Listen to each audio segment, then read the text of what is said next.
हे केरळ बॅकवॉटर नाहीये. तुम्ही या मग तुमका पण एक जागा देतोय होय. गोवा पण नाहीये. अंदमान तर अजिबात नाही. तर हे आहे अजूनही फारसं परिचित नसलेलं कोकणातलं सुंदर बेट, मोदक. जिथे आम्ही केली कांदळवनातली म्हणजेच मँग्रोवच्या जंगलातली सफारी. ही आपणच खाली पडताना रुततात खाली. मनुष्य लावायची वाट पाहिली नाही निसर्गाने. तिथूनच बोटीने आणि मग अर्धा तास छोटा ट्रेल करून सापडला असा लपलेला दीपस्तंभ ज्याच्या वरपर्यंत तुम्ही जाऊ शकता. तिथे समुद्रकड्यावर बसू शकता. सौंदर्य जे आहे ते स्वित्झर्लंडच्या लेवलचंच आहे. हे ठिकाण कोणालाच माहित नाही कारण तिथे फक्त आम्हीच होतो. या बेटाला लागूनच आहे एक टुमदार गाव. इथे यायचं कसं, बघायचं काय, खायचं कुठे, राहायचं कुठे, सगळी माहिती तुम्हाला देणार आहे. फक्त व्हिडिओ शेवटपर्यंत बघत राहा. नमस्कार मंडळी, वेलकम बॅक टू सुकीर्ता जी. आईला होडी चालली.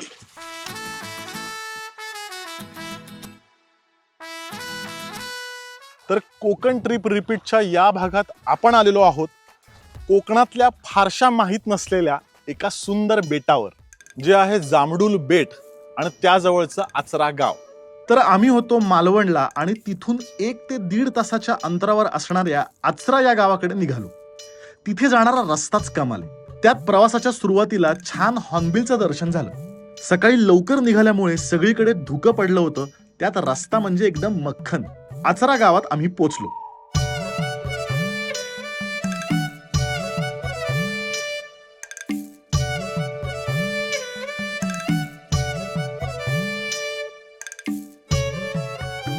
तर माझ्यासोबत आहे अस्सल कोकणी रेड सॉइल गर्ल, म्हणजे तिचं इन्स्टाचं पेजचं नाव आहे पूर्वा पंडित, आणि ह्यूज आर्मस्ट्रॉंग म्हणजे भुजबळ आपला कोथरूडचा विशाल हा माझ्यासोबत आहे. आणि आपण आचऱ्यात पोहोचलेलो आहोत. पहिल्यांदा भूक लागलेली आहे, छान ब्रेकफास्ट करूयात. तर बेस्ट असं रुटेड स्पॉट मला जरा दाखवतो. आचरा गावाच्या मुख्य चौकातल्या आनंद भवन मध्ये आम्ही गेलो.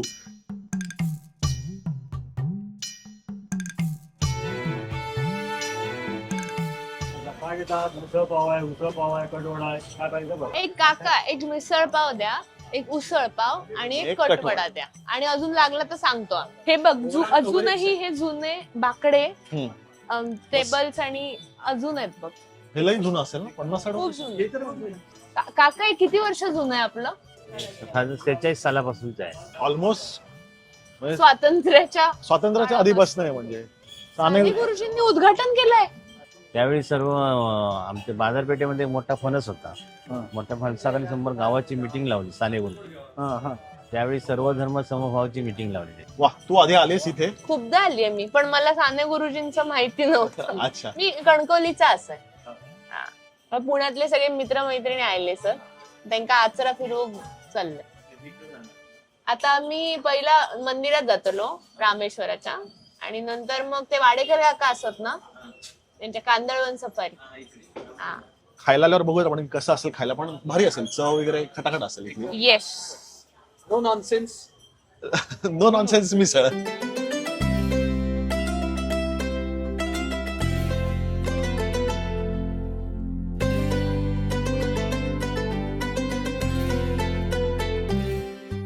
खूप जुनं हॉटेल आहे आनंद भुवन म्हणून, आणि हे मेन आचरा चौकात आहे. हा मेन आचऱ्याचा चौक आहे बाजाराचा. आणि हे खूप जुनं, आम्ही इकडे कायम म्हणजे येतो, आचऱ्याला आलो की इकडे येतो.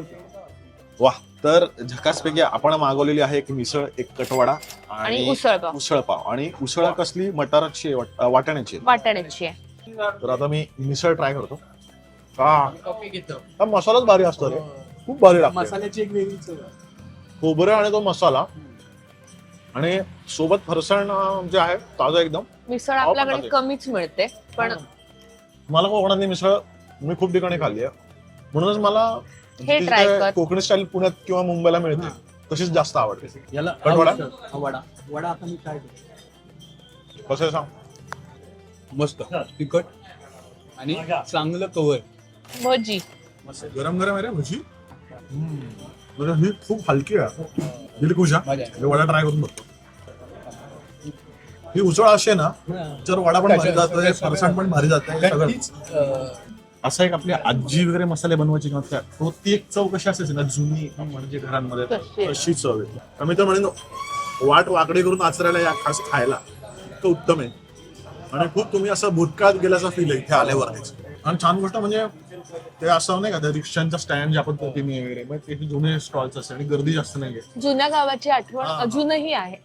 वडिलांनी त्यावेळी कसं लाईट नव्हते, रस्ते नव्हते, लाईटीचं हेच नव्हतं, तेव्हा गवताचं होतं, कॅमेऱ्याचं गवताचं होतं दुपाकीचं. संध्याकाळी 7 वाजले की ते कोणच नसायचं.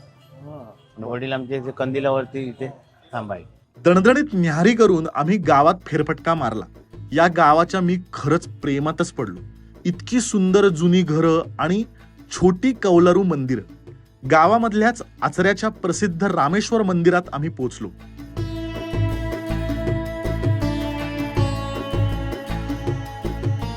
निसर्गासोबत जर कोकणाचं खरं सौंदर्य बघायचं असेल ना, तर इथली मंदिरं बघावीत असं मला खरंच मनापासून वाटतं. प्रत्येक मंदिर म्हणजे अक्षरशः कलाविष्कारच. हे मंदिर पण अगदी तसंच.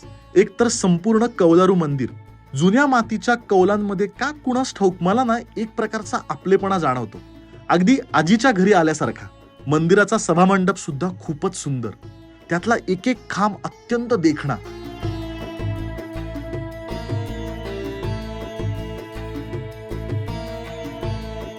मंदिराच्या आवारातल्या दीपमाळेमध्ये सुद्धा सुंदर नक्षीकाम. भर दुपारची वेळ असून सुद्धा मनाला एक प्रकारचा थंडावा आणि शांतता आम्ही मंदिरात अनुभवली.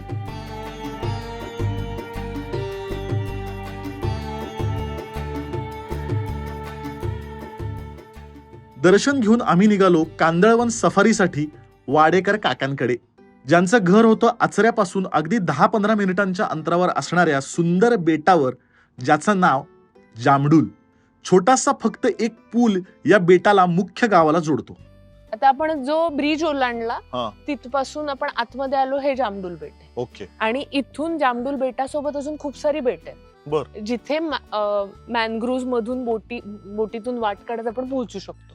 तुला माहितीये 2015 साली आम्ही पहिल्यांदा आलो असू इकडे, हा. तेव्हा ही बघ, ही जशी मातीची घरं दिसत आहेत हा. तशी ऑलमोस्ट सगळी घरं होती. आता बघ इकडे सिमेंटची घरं, स्लायडिंग विंडोज वगैरे, हे नवीन मी नवीन बघतीये. हे नाहीतर सगळी घरं अशी होती बघ, मातीमधली जुनी. आणि चिरा दुपारच्या उन्हामध्ये सुद्धा कम्प्लिटली सावली आहे. बघ. एवढी झाड. तुला म्हंटलेलं ना इकडे कॅप घालायची गरज नाही. वाह, वाडेकर काकांचं घर इथे आणि समोरच खाडी आहे. म्हणजे त्यांच्या अंगणातनच कांदळवन सफारीची सुरुवात होते. आपण कशी गाडी लावतो ना बरी आहे. किंवा बाईक पार्क करतो घरामध्ये, मस्त. तिथे त्यांनी बोट पार्क केली. ही जवळजवळ 1.5 तासाची सफारी असते. त्यासाठी आमची बोट सज्ज झाली. आज वाडेकर काका नव्हते, त्यांचा मुलगा होता. तर ही आहे आचऱ्यातली कांदळवन सफारी, बरोबर. आणि तशी फारशी माहित नाहीये लोकांना, म्हणजे आता मीच पहिल्यांदा करतोय आयुष्यात. त्यांचा नंबर मी डिस्क्रिप्शन मध्ये देतोय. जर तुम्हालाही सफारी करायची असेल तर तुम्ही त्यांना कॉन्टॅक्ट करू शकता. काकू एकदम प्रो आहेत बरं का. वाडेकर काकू ज्या आहेत त्या सांगत आहेत कसं शूट करायचं काय वगैरे. रीलला पण सगळे मदत करतात. बाय द वे, इथे भरतीच्या वेळा असतात आणि त्यानुसारच तुम्हाला यायला लागतं. जरा आधी चौकशी करा कुठल्या वेळेला. आधी आपण 10 ते 12 ठरवलं होतं. आदल्या दिवशी जर थोडाफार त्यांना अंदाज असतो, पण त्याच दिवशी ऍक्च्युली एक्झॅक्ट अंदाज असतो. हा, त्याच दिवशी. सफारीसाठी आमची बोट खाडीतून निघाली. पण कांदळवनात जाण्याआधी संगम पॉइंटकडे आम्ही निघालो. संगम म्हणजे नदी समुद्राला मिळते तो पॉइंट.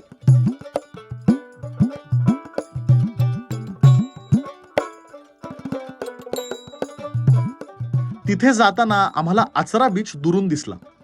या बीचवर तुम्हाला गाडीने सुद्धा थेट जाता येतं. आता हा सुद्धा प्रसिद्ध समुद्र किनारा झालाय. हे बघा, या इथून जे दिसतंय तो संगम पॉइंट आहे. हा इथून समुद्र झाला. लाटा दिसताय तर समुद्र झालं. मालवणी भाषेमध्ये त्याला मुक्क मस्त बोलतात. मुक्क किंवा तोंड.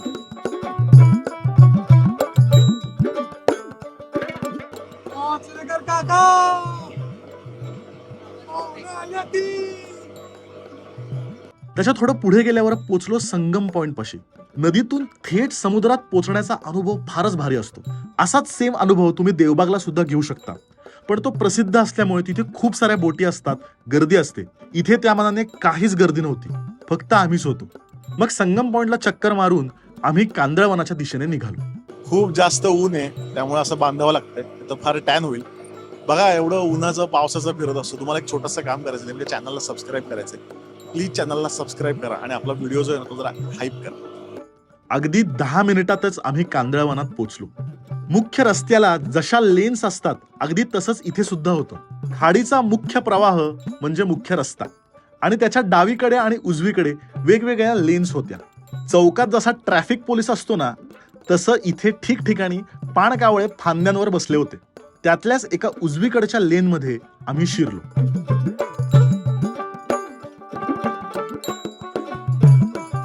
संपूर्ण वनामध्ये निसर्गाने तयार केलेले पाण्यातले रस्तेच हे म्हणावे लागतील. असा जर रस्ता असेल ना तर कितीही प्रवास करायला काहीही वाटणार नाही.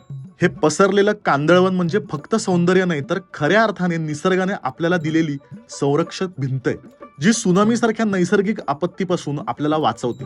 हे आचऱ्याचे कांदळवन हे 210 हेक्टर मध्ये पसरलेले आहे, सुमारे 600 एकर. हे दिसतंय ते कांदळ आहे बघा. हे बघा ही शेंग असते अशी, हे टोकदार असते, ही आपणच खाली पडताना रुततात खाली. मनुष्य लावायची वाट पाहिली नाही निसर्गाने. या इथे हेल्मेट आहे इथे, याच्यामध्ये अंकुर असतं, मोडू नये काय होऊ नये म्हणून हे हेल्मेट दिलेलं असतं. बघ असं पाण्यामध्ये पडलं असं किनाऱ्यावरती आणि कुठेतरी रुततात, असं उभं होतं तयार.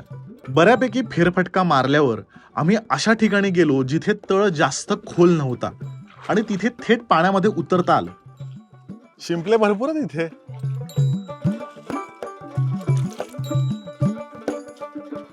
क्या बात आहे. कांदळवनात अगदी मनसोक्त फिरून झाल्यावर आम्ही परत बुंगाटामध्ये वाडेकर काकांच्या घरी परतलो. माका कांदळवन परत करूचा असा नाही का, एवढीच मालवणी शिकलोय, पण खूप मजा आली. झकास होती कांदळवन सफारी आणि नक्की रेकमेंड करीन. जर तुम्ही इथे आलात तर नक्की करा. आता अजून एक छोटीशी बोट सफारी आणि एक इंटरेस्टिंग स्पॉट आपण बघणार आहोत. चला. नाही पण त्याआधी जेवायचे. वाडेकर काकांच्या घरापासून अगदी 2 मिनिटांच्या अंतरावर चालत आचरेकर काकांच्या घरी आमची जेवायची सोय केली होती. तिथून चालतच आम्ही निघालो. आम्ही आचरेकरांकडे जातो. हे काय रे हे काय कधीपासून वाट बघतो. हे संपूर्ण बेट झाडांमध्ये हरवलं असल्यामुळे दुपारच्या वेळी सुद्धा काहीही ऊन लागत नव्हतं. आचरेकर काकांकडे जेवल्यावर ते आम्हाला तिथल्याच एकदम युनिक लई भारी स्पॉटला बोटीतून घेऊन जाणार होते, पण त्याआधी खूप भूक लागली होती. अगदी घराच्या पडवीमध्ये सतरंजीवर त्यांनी छान जेवायची व्यवस्था केली होती. गार वाटतं एकदम.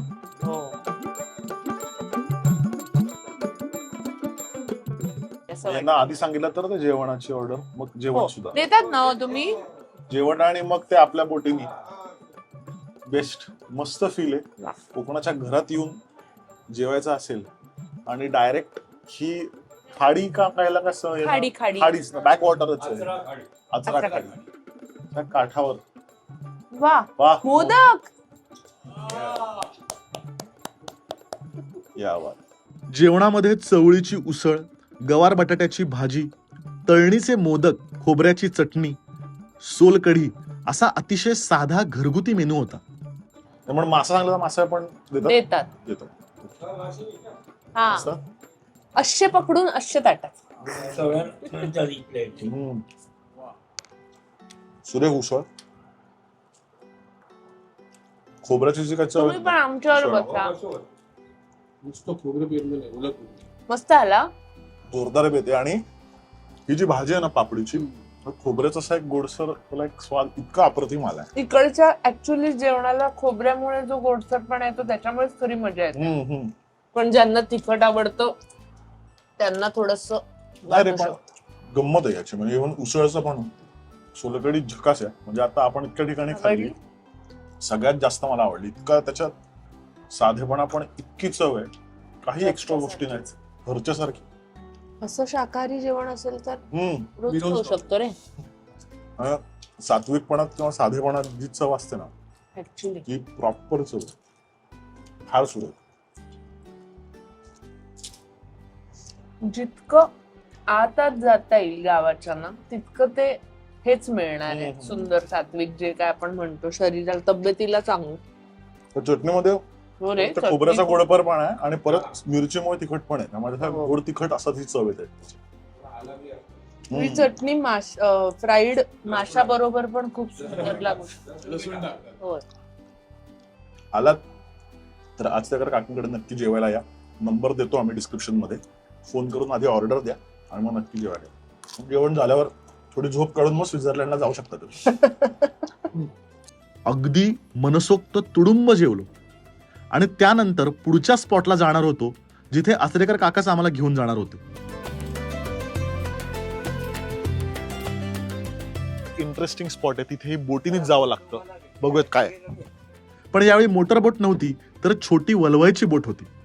त्यातून अगदी 10 ते 15 मिनिटांचं अंतर होतं. आणि सगळ्यांचा व्यवसाय काय असता? मासेमारी मासेमारीच असा. काय शेती व्हायची, आता शेती व्हायची लोक करत नाही तेवढी, आता पत्करत नाही शेती. पण जेव्हा मासेमारी बंद असतात तेव्हा काय? तेव्हा काही लोकांची शेती व्हायची ते करते, मोलमजुरी करणारे. तुम्ही काय करता? आम्ही मूर्ती माळा ना, हा. शेती व्हायची नाही केली तरी गुरा वासरावं दूध पाणी असतं ना. फळच असत गुरा. आता इकडे गावात वरती पाणी नाही.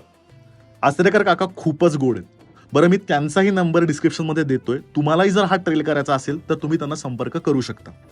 खाडी पार करून आम्ही पोचलो. तिथून आता पुढचा प्रवास अर्ध्या तासांचा चालत होता. तर आचरा गावातून आचरेकरांच्या घरातून बोटीने फक्त क्रॉस करायचंय आणि मग तिकडून साधारण अर्धा तासाचा ट्रेल आहे आणि मग वरती अप्रतिम स्पॉट आहे दीपस्तंभाचा आणि तिथून सनसेट पण खूप छान दिसतो. जंगलातून वाट काढत आम्ही निघालो. सोबत आचरेकर काकांचा माणूस असतो त्यामुळे चुकायची भीती नाही. हा रस्ता तसा अवघड नाहीये पण बऱ्यापैकी चालायला आहे. जंगलातून मोकळ्या मैदानात आम्ही आलो. जसं पुढे जात होतो तसा लांबून दीपस्तंभ दिसत होता. मला निवती लाईट हाऊसची आठवण झाली. तिथे बोटीतून लांबून दीपस्तंभ दिसतो आणि हळूहळू आपण त्याच्या जवळ जातो. इथे चालत त्याच्या जवळ आम्ही चाललो होतो. पण भारी गोष्ट म्हणजे इथे दीपस्तंभाच्या आतमध्ये वरपर्यंत जाता येतं. आतल्या वर्तुळाकार जिन्यांनी वरती चढत आलो आणि तिथून जो काही व्ह्यू दिसत होता त्याला तोड नाही. म्हणजे त्या दीपस्तंभाच्या सगळ्या बाजूने सगळ्या प्रकारचं सौंदर्य दिसलं. एकीकडे दिसतो आचऱ्याचा पसरलेला समुद्र किनारा, दुसरीकडे उंच समुद्रकडा आणि त्याच्या पुढे क्षितिजापर्यंत पसरलेला समुद्र.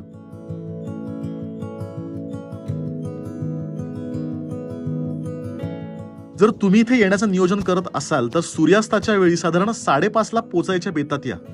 दीपस्तंभावरून शक्य तितका नजारा डोळ्यात साठवून घेण्याचा मी प्रयत्न केला. आता काही वेळात सूर्यास्त होणार असं दिसत होतं, पण सूर्यास्त तिथून नाही तर त्याच्या खालीच अजून एक सुंदर स्पॉट आहे, तिथून बघायचा होता. लाईट हाऊसच्या अगदी समोरच थेट समुद्रकड्यावर मी गेलो. समोर जे काय दिसत होतं त्याचं वर्णन मी शब्दात करूच शकत नाही. जबरदस्त लोकेशन. बाई कॉफी वगैरे आणले तू?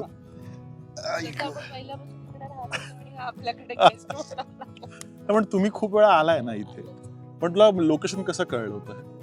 ही आपल्याला आचरेकर काकांनीच सांगितलेली गोष्ट होती. म्हणजे आम्ही त्यांच्या घरापर्यंत आलेलो, ते म्हणले तुला मगाशी म्हणलं तसं की स्वित्झर्लंड दाखवतो म्हणून. त्याची घेऊन आले ते हे बघ. पण खरंच आहे, म्हणजे सौंदर्य जे आहे ते स्वित्झर्लंडच्या लेवलच आहे नक्कीच. त्या वातावरणात, त्या नजाऱ्यात मला अजिबात न आवडणारी कडूझार ब्लॅक कॉफी सुद्धा मला अमृततुल्ल्यामधल्या कडक चहासारखी वाटली. माझ्या काही अविस्मरणीय सूर्योदयांपैकी हा एक होता असं म्हणायला हरकत नाही. तिथपर्यंत पोचण्याचा प्रवास, पोचल्यावर तिथे मिळणारा आनंद हे सगळं कायम लक्षात राहील. हळूहळू समुद्रात वितळून सामावून जावा असा लालबुंद सूर्य क्षितिजाच्या पलीकडे अगदी आयुष्याचं सार्थक झाल्यासारखा अनुभव देऊन गेला. मला कायम वाटतं की कोकणात तुम्ही कितीही वेळेला जा, दरवेळी काहीतरी वेगळंच सरप्राईज तुम्हाला कोकण देतं. जबरदस्त स्पॉट होते आणि जेवण सुद्धा. म्हणजे आजचा दिवस लई भारी कमाल होता, कायम लक्षात राहणार आहे. आणि मला असं वाटतं की अजून बऱ्याच गोष्टी इथे एक्सप्लोर करण्यासारख्या आहेत, त्यामुळे एका भागात आपलं सगळं बसणार नाहीये. तर आपण पुढच्या भागात अजून इंटरेस्टिंग जागा घेऊन येऊयात. पूर्वा आणि विशाल सोबत असतील असं मला वाटतंय. तर भेटूयात पुढच्या भागात. तोपर्यंत हॅपी जर्नी.